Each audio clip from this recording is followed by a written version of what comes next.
Hello, this is Patrick. You're watching Tesla Trip, and we're going to bring you a little bit of Tesla news, inside of my experiences driving around the United States in a Tesla Model X these days, and just a lot of stuff Tesla. So we'll start things off with some Model S news.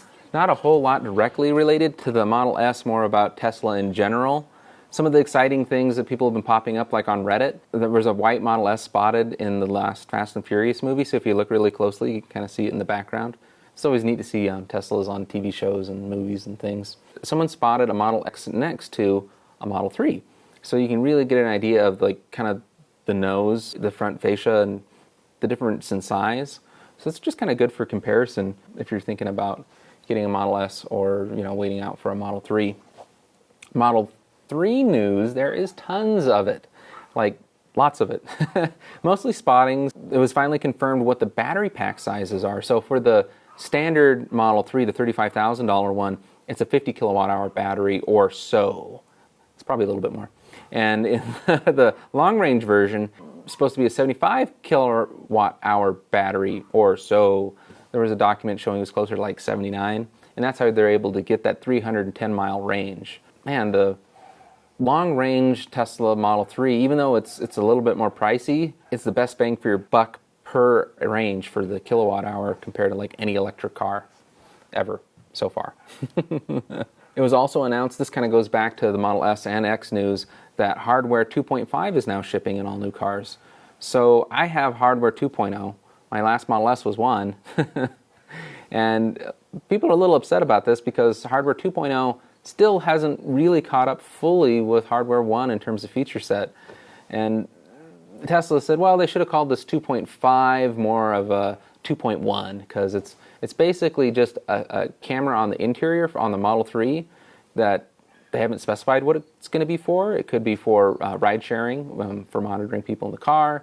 When I was at CES in January, NVIDIA was showing it for monitoring people's faces and looking at their gaze. So before you get to level 5 autonomy, they could use that to make sure people are paying attention to the road as opposed to like holding the steering wheel for dear life. I don't know, there's a lot of things they could be using that for. They also said some redundancy in the wiring harness. So I guess my car doesn't have that. They also said a little bit stronger CPU or GPU for the AI, for the learning computer, and that if they can't get it to work at full autonomy, Elon said this before, at level 5 with the current processing power that's in there, they made it easy for in the glove box. They can just swap out the card and they can put a dual or triple or whatever GPU they need to put in there to get it done. So even this 2.5 might not be powerful enough, and they might have to replace the hardware, once they get to that level 5 autonomy. That's why they're charging you a couple grand extra for that feature. Or that's the theory, anyways. There's some really cool video of how the Model 3 is actually working with AutoPilot engaged. You can see on the left-hand side of the 15-inch display, there's actually a pretty good portion of it sectioned off for seeing how the cars are in front of you in the lanes and how the sensors show up. And it's white as opposed to black on the background, which is just kind of different. And I bet at night it'll become black, but during the day it's white, which is different from the Model X and S. There was also a video posted of somebody showing off the AC system, which is just amazing. Instead of like physical dials, it's all controlled through the touch screen. You just touch the screen and you move it around like a surround sound system. It's really cool. In Model X news, there was a little picture posted on Reddit of apparently somebody had kissed the front of the car, showing how much love they have for Teslas. It's not something you see at most car showrooms. Kind of interesting. My Model X is actually in the shop right now. There was a little mishap with taking the boat to the lake where we went over a cattle guard, and the boat hitch is 30 years old, and it broke. And it came off, and it hit the back of my Model X. It didn't really phase it, just kind of damaged the bumper a little bit. Just a few scrapes, really, but they do have to replace it, and it is going to take like a week or so. So it's down in Salt Lake. I'll be getting it back next week, and I'll be back to doing videos out of the Model X. The Model Y is the next car after the Model 3, and Elon had said they were going to make a whole new factory, and they were going to do a whole new platform and a new wiring harness, and it was going to be 100% different. He backtracked. He said, well, I talked with the engineering team and people, and they said, actually, it's going to use a lot of the Model 3 stuff, and it will be on the same platform. So they'll bring it to market a lot faster than they previously thought, they thought it'd be years down the line, and now they're talking like 2.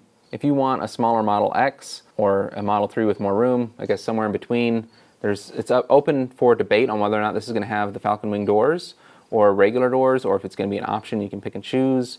Elon says it's going to have them. It's about 50-50 on whether or not people actually want them. The doors are awesome. They look cool, but they are an extra level of complexity. I'm sure down the line, though, there are going to be more maintenance issues with them. They're a little out there for people. I don't know if everybody can handle them. Thank you for tuning in. Please let me know that you like the video by subscribing, liking, and if you really want to watch all these videos and know when they're coming out, they're about once a week. Just hit the little notification bell and check that so that it'll notify you whenever the shows come out. I try and do these news ones about every Tuesday or so, and then I do live chats when I'm charging, because you guys are the only way I get to talk to people that are interested in Teslas. I'm out in oil, gas, and coal country, and not a lot of people out here. But I'm trying to get people converted. I'm installing chargers around Wyoming with my company Wild West EV, and I'm holding a Drive Electric event here in Riverton, Wyoming on September 16th at 10 a.m. at the breadboard in Riverton. And it's going to go till about 2 o'clock or so. Depending on the turnout, we might actually do like a little rally to some of the chargers that I've put in Sinks Canyon on that way there. It's really beautiful country. You guys will have to check it out. I will make a video of the event and post it. Thank you again for tuning in. Any questions, please comment below. Let me know your thoughts on this week's news and anything else you want me to cover. Thanks. Bye.